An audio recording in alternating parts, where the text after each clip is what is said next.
Zooming who in D.C. Paul Manafort may have been a mole for the White House inside the Mueller investigation this whole time. Is this why you know who said in an interview that a pardon is not off the table? And right before we went on air, you know whose former lawyer, Micheal Cohen, pleaded guilty to misleading Congress about contact with Russia. Is Trump freaking out because people and things are closing in? Did Manafort play Mueller like a fiddle? Who has the upper hand here? It is like a soap opera. It is a giant soap opera. It is. I know, he says he's not going to The Apprentice anymore.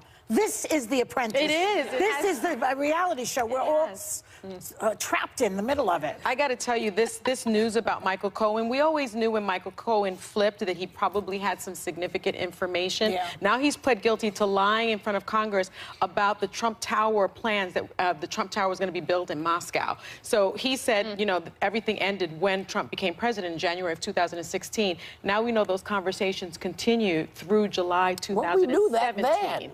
But that means that somebody had to prove Micheal Cohen lied to the public, to the Congress, and the president lied to the American people about his financial dealings. I know. But the thing is, and we've talked about this before. Yeah, but Trump says, this is what I saw him 2 minutes ago. Yeah, Trump just spoke. Going on and on, bloviating on and on because he's so nervous. But he said that there was no deal. There was no Moscow Trump Tower. Yeah. So it never happened. So what's the big deal? What do you say to that? It is a big deal because if it happened, if these negotiations were going on while he was president, it's precisely what the framers of our Constitution wrote in to protect the American people against, because we want to make sure that this president, any president, is not putting his self-interest before the interests of the country. And is there a smoking gun here, do you think? I think so. What would Smoking you think? buildings. There'll be documents, you know, negotiation documents. There could be tapes. That's the funny thing when people lie to federal prosecutors. Don't they know that federal prosecutors usually don't even ask questions they don't know the answer to already? True. Like, they have the Federal Bureau of Investigation working for them, the best investigative tool in the world. They're usually asking questions they already have the answers We always to. do that. That's we always why do not that. having Manafort, I don't think, is a huge deal for Mueller. And it also sadly doesn't surprise me that Cohen has lied to Congress and that Manafort's lied to lawyers, I mean, with Trump's lawyers, prosecutors. because these are bad guys. It's not like he surrounded himself with upstanding But that's not what citizens. Trump says. Trump says that they're very brave, that Michael is not brave. Not Micheal Cohen. He called him weak just a moment ago. The others, because the other ones are not flipping. Those are ready to get pardoned. But there's also a chance that the public doesn't even get the results of this report. Right? I think there's this idea that Mueller's going to stand in front of the camera and he's going to, you know, list a bunch of things that they found. But ultimately, Mueller gives it to Whitaker. That's why his role is so important, because Whitaker, the Attorney General, can then decide to just keep it quiet, just give an outline to Congress. But there's so many leaks. Or release it. It'll leak. Today's a good day. Today is a good day for Donald Trump to resign. I really believe that. 20 years for me. That would be my gift. For 20 years That's on the my View. gift. If he would, Donald, do it for me, Well, it's okay? really closing in, right? I mean, Mueller's investigation is so methodical. I'm sorry, I don't like working in hypotheticals. We don't know what we don't know yet. That's what Abby, I think you just said right there. And that we don't know what happens until Mueller comes out. The thing that makes me the most angry is the idea that Paul Manafort could possibly be pardoned. His relationship with Trump aside, his lobbying firm was nicknamed the Torturers Lobby for spinning foreign dictatorships, including governments in Nigeria, Kenya, Zaire, Equatorial Guinea, Saudi Arabia, Somalia, and the Ukraine. Blood money. He's a traitor to the United States of America, one way or the other. You should not, and like, all this other stuff aside, he helped Vladimir Putin. He's a traitor to the United States of America. If he is pardoned, I don't know what I'm going to do on this show. Pardon him. I think he has to save the pardons for his children, frankly. Because Good Lord. you can't He's got a pardon lot to everybody, give. He's got a lot to give out, though. Kids in the family. But there's rumors right now that's what's going to happen, and I think President Trump himself said it's not off the table. He said it's not off the table. Although, if prosecutors are smart, they'll charge him on the state level, and then there's no presidential pardon for that. So basically, who has the upper hand? Great, Mueller Sonny. has the upper hand, I think. Well, right now, I feel better, Sonny. Thanks. before we go to break, what have we learned that we don't know what we don't know? We'll be right back with more Hot Topics. Sonny Hostin has a correction. Yeah, just one quick thing. So Cohen says he told the court that he was still engaged in discussions about the Trump Tower project as late as June 2016 when Trump was campaigning, because remember, Trump said during his campaign he had no business interest in Russia. Cohen went on to say during his plea that those business interests were not severed and in fact continued into Trump's presidency. This could be it. So this could be it. Just want to put the timeline out there. Thanks, Senator. Well, it's either him, I think Micheal Cohen, or Stormy Daniels going to get him. Yeah, or a combination of both. Yep. I'm going to let that go. I know.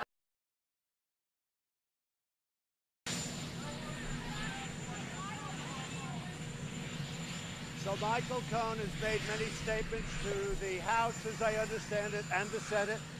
He put out a statement talking about a project which was essentially, I guess, more or less of an option that we were looking at in Moscow. Everybody knew about it. It was written about in newspapers. It was a well-known project. It was during the early part of 16, and I guess even before that. It lasted a short period of time. I didn't do the project. I decided not to do the project, so I didn't do it. So we're not talking about doing a project. We're talking about not doing a project. Micheal Cohen, what he's doing is he was convicted, I guess, you'll have to put it into legal terms, but he was convicted with a fairly long-term sentence on things totally unrelated to the Trump organization, having to do with mortgages and having to do with cheating the IRS, perhaps, a lot of different things. I don't know exactly, but he was convicted of various things unrelated to us. He was given a fairly long jail sentence, and he's a weak person. And by being weak, unlike other people that you watch, he's a weak person, and what he's trying to do is get a reduced sentence. So he's lying about a project that everybody knew about. I mean, we were very open with it. We were thinking about building a building. I guess we had in a form, it was an option. I don't know what you'd call it. I decided ultimately not to do it. There would have been nothing wrong if I did do it. If I did do it, there would have been nothing wrong. That was my business. So he's lying very simply to get a reduced sentence, okay? I don't know when I decided, but somewhere during the period of time, I was never very enthused. Somewhere during the period, because I was running for president. My focus was running for president. But when I run for president, that doesn't mean I'm not allowed to do business. I was doing a lot of different things when I was running. After I won, obviously, I don't do business from January 20th, but more importantly, which is the following year. But I ran a business. In fact, I often joke about the fact that I was the only person that campaigned and simultaneously ran a business. But that was a project that we didn't do. I didn't do. That was a project that wasn't done for a lot of reasons. Number one is that I was really, not that I had to do it, but I was focused on running for president. I wanted that to be my primary focus, not running or building a building.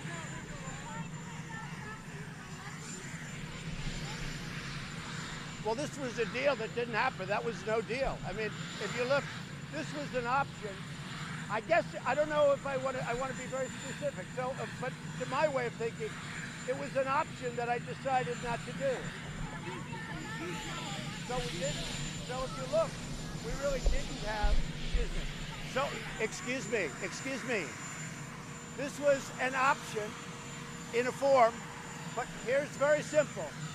We had a position to possibly do a deal to build a building of some kind in Moscow. I decided not to do it. The primary reason, there could have been other reasons, but the primary reason, it was very simple. I was focused on running for president. There would be nothing wrong if I did do it.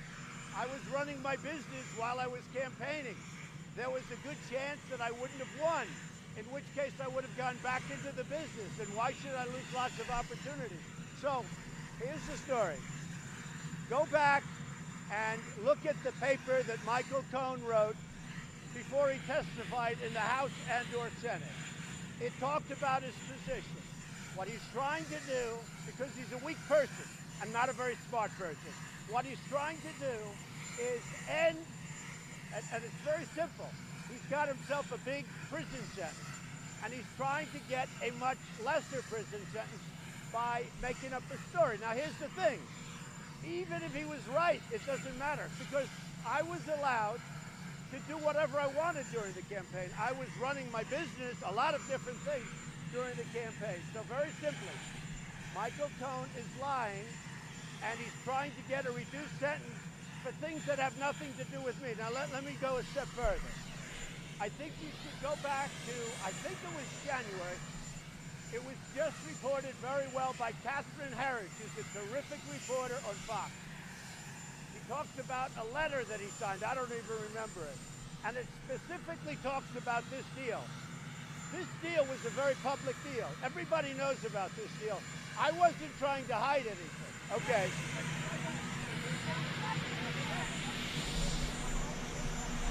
I cannot understand.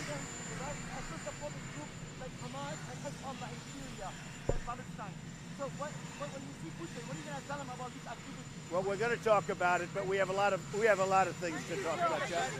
You're going into a summit shortly. What is your sense about a trade deal with China? What do you expect to say to Mr. Xi? I think we're very close to doing something with China, but I don't know that I want to do it, because what we have right now is billions and billions of dollars coming into the United States in the form of tariffs or taxes. So I really don't know, but I will tell you that I think China wants to make a deal. I'm open to making a deal, but frankly, I like the deal we have right now. I probably will be meeting with President Putin. We haven't terminated that meeting. I was thinking about it, but we haven't. They'd like to have it. I think it's a very good time to have the meeting. I'm getting a full report on the plane as to what happened with respect to that, and that will determine what I'm going to be doing. Okay? Thank you.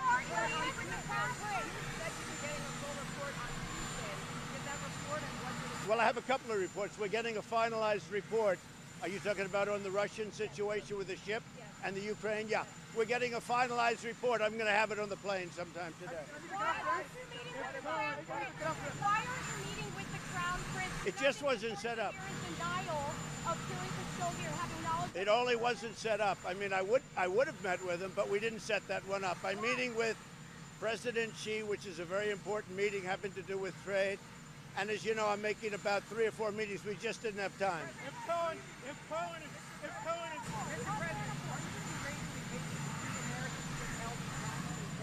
I'm going to bring it up, yes. I don't hear you. You got to talk. You see that? You have a helicopter. No, the question was asked yesterday about pardons with respect to Paul Manafort, who, it's very sad what's happened to Paul, the way he's being treated. I've never seen anybody treated so poorly. But the question was asked to me by the New York Post, and I said, no, I have not offered any pardons. And I think they asked, or whatever, would you? I said, I'm not taking anything off the table. That was done as a question from the New York Post. Did you tell Micheal Cohen what to tell Robert? Did you tell Micheal Cohen what to tell Robert?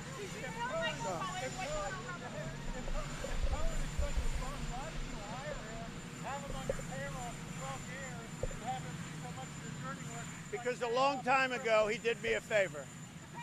A long time ago, he did me a favor.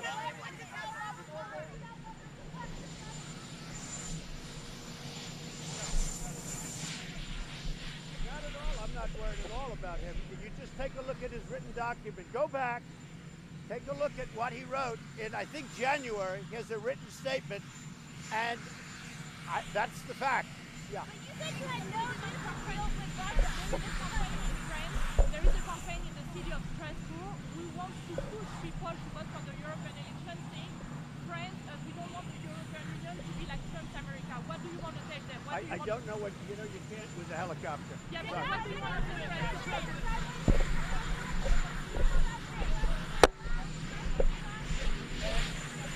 A possible shutdown if we don't get the wall money. A very possible.